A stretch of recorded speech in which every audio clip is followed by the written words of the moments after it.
Okay, so in this video, we're going to take a look at a very innovative proof for the scalar triple products cyclic relation, which is right here. So a few definitions what the scalar triple product is. Well, if you have three non-coplanar vectors, that is vectors that do not lie in the same plane, um, then A dotted with B cross C, these are the three vectors, can also be equal to C dotted with A cross B and B dotted with C cross A. All right. So it's basically a cyclic rearrangement of the vectors. So the rearrangement is cyclic because if you fix the dot and the cross here, and you end up making cyclic rotations, that is, you change, you take A and you put it for B, you take B, you put it for C, and you take C and put it for A, you would get this relation. And then you do the same thing here, you would get this relation, and you do the same thing here, you would get the same relation back again.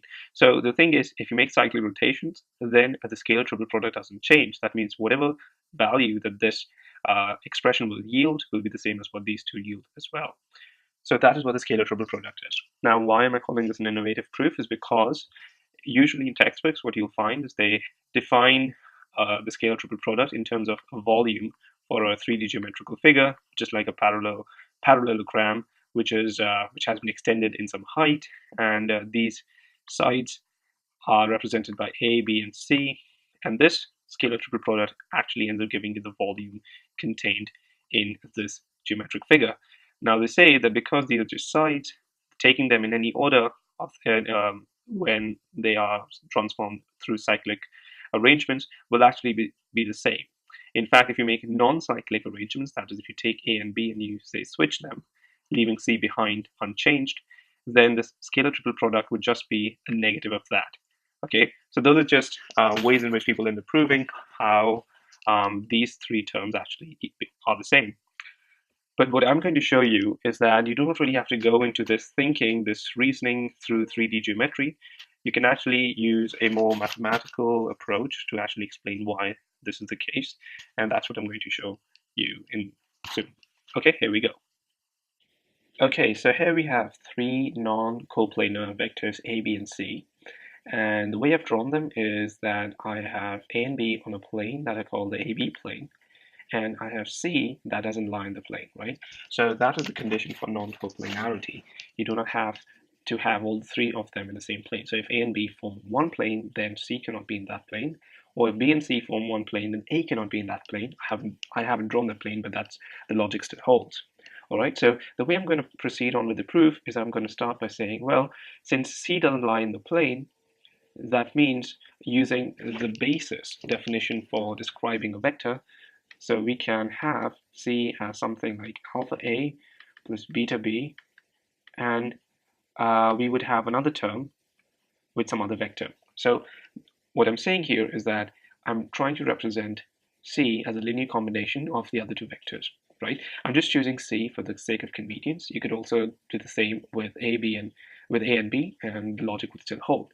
But the idea here is that if I want to represent C in terms of A and B, then I must have another vector that doesn't lie in the AB plane in order to represent C. Why is that?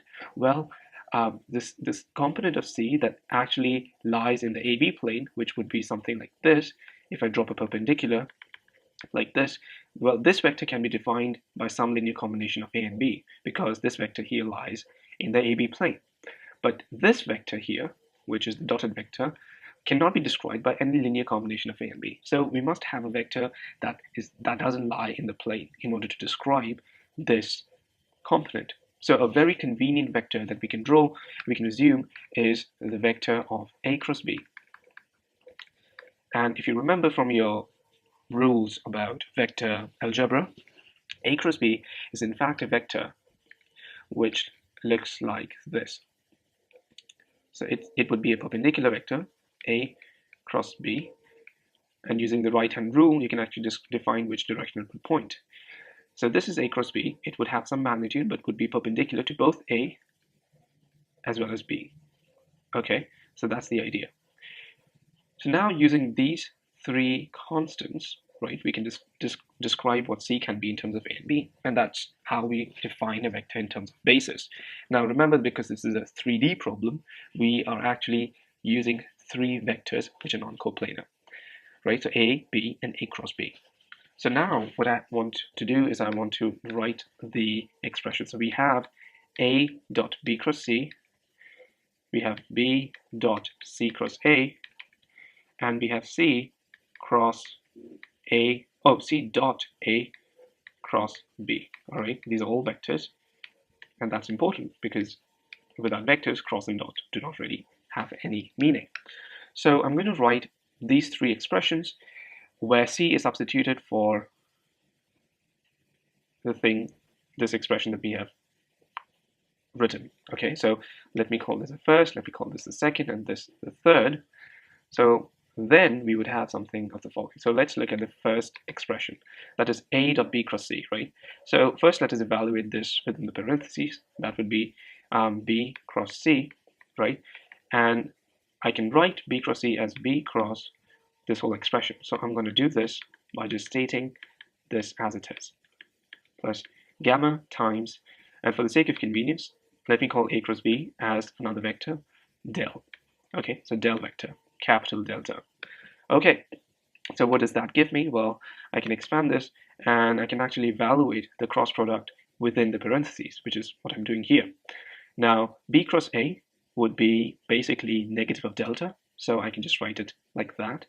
So I would have alpha times negative of delta, right? That's the first term when I take the cross of this with this. In the second term, I have B cross B. Now, since B cross B means that we are crossing the same vector, the angle between this B and this B is 0. And so sine of that angle, sine of 0 is 0. That makes B cross B 0. Okay, so that's just a property. So that would be B cross 0 vector, which is just 0. And then you would have this last term, which would be gamma times B cross delta. All right, so let's just write it as it is. Great. Now, this isn't the first term, but it is a part of that. Now, what we have to do is we have to take a dot with A. So we have to take a dot with this expression, B cross C. And that would yield a dot with this. Right? Now, let's work this out. And if you notice, this delta is this, right? And this A is on the other side of the dot product, if I'm evaluating this term. Let me change the color. Yes. Okay, so in this expression, A dot delta, A is here, delta is here, the angle between them is 90. So A dot delta has to be 0, because cosine of 90 is 0. So that just leaves us with this, and that would be A dotted with, well, gamma here, A dotted with B crossed with delta in that fashion. Okay, so that is the first expression, which has been reduced in terms of just A, B, and delta. And delta is a function of A, B, and A cross B. All right, so we do the same thing for 2 and for 3. I urge you to do the math. And 2 expression would be something along the lines of B dotted with del cross A. And 3 would be a very interesting one. That would just be del dotted with del. Okay, so we have these three expressions. This is number 1, this is number 2, and this is number 3. What we have to show is that 1 equals 2 equals 3. And the way we do that is we'd have to show the equivalence between, say, 1 and 2 and 3, and then the equivalence between 1 and 3 would be shown.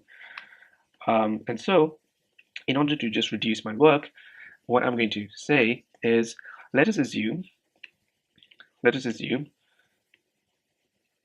right, 1 equals to 3. So if this is the case, then what would 1 be? Well, 1 is just gamma A, this is B, and del is A cross B, right?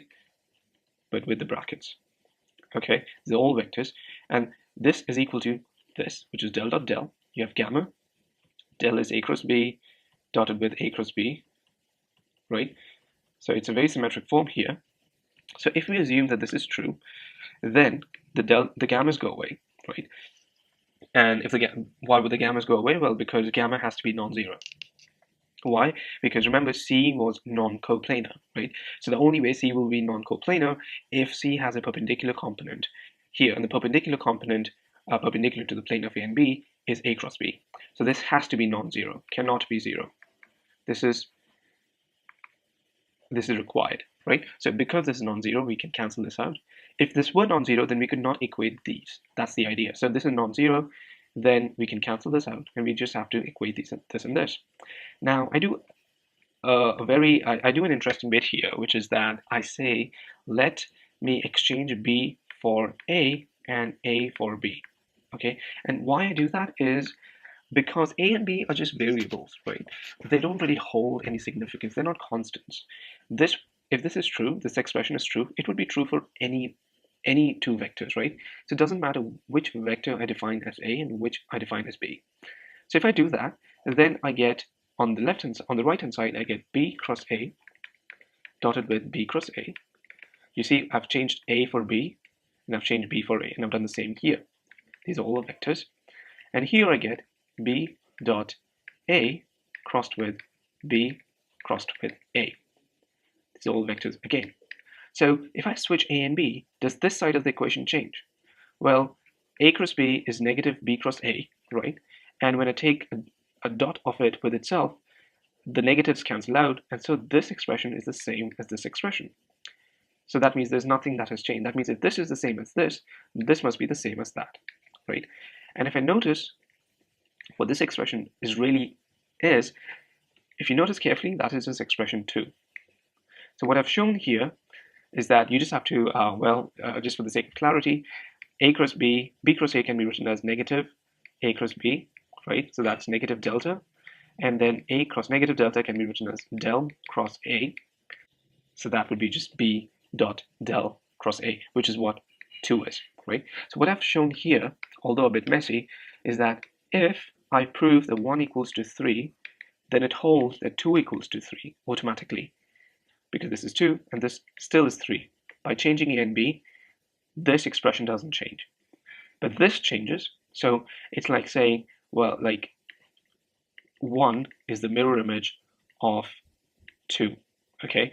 And they both are equal to the same thing, so the mirror images are the same.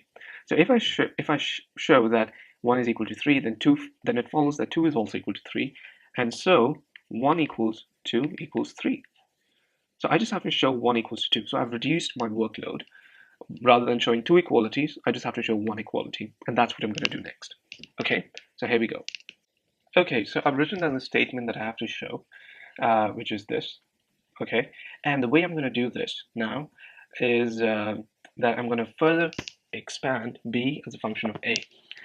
Just like the case I did here, since C was non-coplanar, I had to take another vector, right? So I formed another vector, which was delta, and then I wrote C in terms of A, B, and delta. Here, obviously, B and A are not the same vector, and they do not point in the same direction. They cannot point in the same direction as well. If they would, then they would always be coplanar. They would always lie in the same plane, and so this expression will not hold of the cyclic transformation. So we have to have that condition that A and B are not the same vectors, they're not in the same direction, okay? And so if they're not in the same direction, that means B can have some component in A, but more importantly, it will have a component that is perpendicular to A as also, okay? So that is this vector that I've drawn here. I'm calling it omega. What I'm going to say is that let B be some linear combination of A and a vector that is perpendicular to A, right? So this is what omega is. Just like I described what delta was, now I am constructing another vector, omega. All right. It seems as though that we are adding a lot of variables, but it really helps us out because these delta and omega, they're very special vectors. They are perpendicular to a lot of the vectors that we started with initially, and so that makes this problem very simple, as you will see. Okay. So now we have this expression. All we have to do is we have to expand this in terms of A and omega, and expand this in terms of A and omega, and we would see that they are in fact equal. So how do we do that? Well, using this definition, let us first simplify a lot of things, right? So for example, what would delta be in terms of A and omega, right? So delta is A cross B, if you remember, that is how we defined it. And so A cross B would be written as A cross B can be expressed as MA plus N omega, right? These are all vectors. And this can be written as, well, because A cross A would again be 0, they're the same vectors, the only remaining term would be this. So that would be N A crossed with omega. Okay, so that's interesting. What's more interesting is that A and omega itself are perpendicular. That's a condition that we had started with, right? So A dot omega has to be 0. Okay, so if A dot omega has to be 0, the angle is 90. That's another way of saying the same thing. More importantly, A cross omega would just be A, the magnitude of A, the magnitude of omega, into sine of the angle. And sine 90 is just 1. So this just reduces down to NA omega, where A and omega are just magnitudes of these vectors that I have chosen. Okay, so let's just keep it at that. Okay, so now that we have this definition for delta, right, we can go about expanding this. But just notice one thing. We have a term B cross delta. So we can also evaluate what this means and then just multiply it. Take a dot with A in order to get the left hand side. And I'm just going to do that here. So I'm looking for B cross delta, right? And I know B is expressed as MA plus N omega, right? I'm crossing it with delta vector. Delta vector was just NA omega. These are just magnitudes into delta unit vector. Okay, so I just have to evaluate this dot, this crossed with this, and this crossed with that. So A crossed with delta, A is here, and delta is here. So A crossed with delta vector would be something pointing in the negative omega direction. Okay, so let me just take down the magnitudes. That's M from here, N from here, A from here, omega from there, A, because A square from here, and that's it. Now I just have to write the direction. The direction would be negative omega cap. All right, that's been taken care of. What I'm left with is this term. That would be N from here and from there would give me N squared. A from here, omega from here, omega crossed with del. So this is omega crossed with del vector. Well, unit vector would be a vector pointing in the A direction, right? So the vector would be here, but the magnitude due to this would add on, and that would give me omega squared there. So this is what B cross delta would be. Now I do the math again. It's getting a bit tiring, but just trust me on this, because I have to evaluate the left-hand side. So the left-hand side would look like this, and I just have to take a dot with A. So when I take a dot with A, remember, omega is perpendicular to A. So this whole term goes away. I just ended up doing the math for no reason. And that happens in math, but trust me, it's a bit rewarding after you get a hang of it and you overlook this. So this whole term goes away and I'm just left with this term. Why? Because A vector and A unit vector always point in the same direction. So if I take the dot between them, that would just be the magnitude of this, magnitude of that, which is just 1, times cosine of 0, which is the angle between these, and that is also 1. So I just have to multiply this by the magnitude of A. So this whole thing would be the left-hand side, n squared A omega squared here multiplied by A. So I'm just going to square it. So this is what my left-hand side looks like. All right, and I'm going to do that with the right-hand side as well. We're coming very close now. So the right-hand side would just be del squared, right? Because it's del dot del. Now I know what del is in terms of A and omega, and that is just n A omega whole squared, and then I have del dot del. These are just unit vectors, and so the dot product gives me 1 there, and I'm left with n squared A squared omega squared, and there you have it. And that's the equivalence what we have shown. So we have shown that 1 equals 3, and remember, if this was true, then 2 was also equal to 3, and so 1 equals 2 equals 3. That is, I've proved using this whole method that A dotted with B cross C is the same as B dotted with C cross A, and that's the same as C dotted with A cross B. So that's the entire proof. Hope you liked it, and it's really interesting how you can use this sort of generalized way to prove some cyclic expressions in many different ways. So there you go. I hope this video helped, and this was I would say, a really creative way to expand to actually prove the cyclic property of the scalar triple product without having to resolve to volumes and 3D geometry. So hope it helps, and all the very best.